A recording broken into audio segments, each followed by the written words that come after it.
maripana zany amin'ny ankapobeny eto amintsika lafina avao mahakasika ny fandriampahalemana kosa indray de 12 teo eo ireo teratany karana teratany pakistanais izay saron'ny mpitandron'ny filaminana ohatsy manana taratasy ara-dalàna fana mivezivezy eto amintsika ny fantarana azy ireo moa zany amin'ny ankapobeny de mivarotra finday avo lenta atao anatin'ny andro maromaro zay de miparitaka teny anivon'ny fiarahamonina teny ireto teratany vahiny ireto nisy ny fisafonana ataon'ny mpitandron'ny filaminana akanazahoana izao vokatra izao toy izao ny sary teratany pakistanais misy 12 ny voasambotry ny mpitandron'ny filaminana avy eo amin'ny sampandraraha fanaraha-masony ati-tany araka ny fanazavana ny men'ny tompona andraikitra dia noho ny fivarotana finday avo lenta osika sy noho ny taratasy tsy ara-dalàna ny tena ny ampangana azy ireo maro ireo olona voambaka ka nitaraina mikasika ny kalitaony entana namidiny reto teratany pakistanais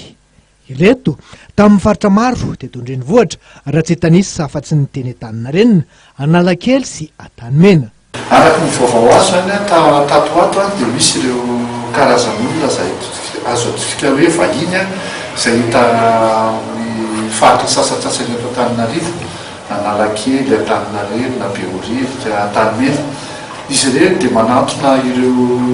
olona mitondra fiara zany ary mitondra telefônina dia mivarotra telefônina zay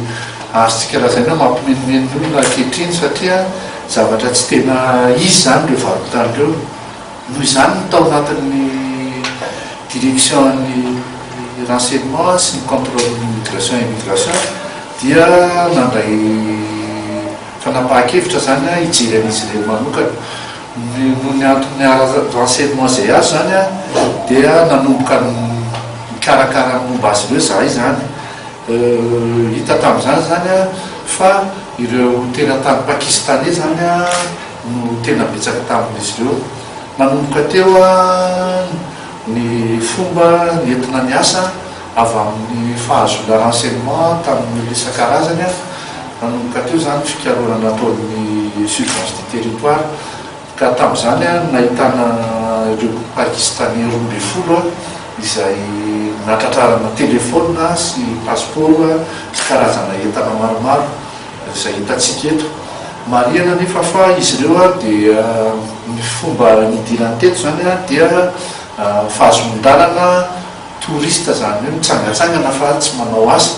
zany hoe fa mandika lalàna izy ireo zany raha fijerena ara-dalàna tsara io passeportny araka le fitenantsika hoe visa-tafo zany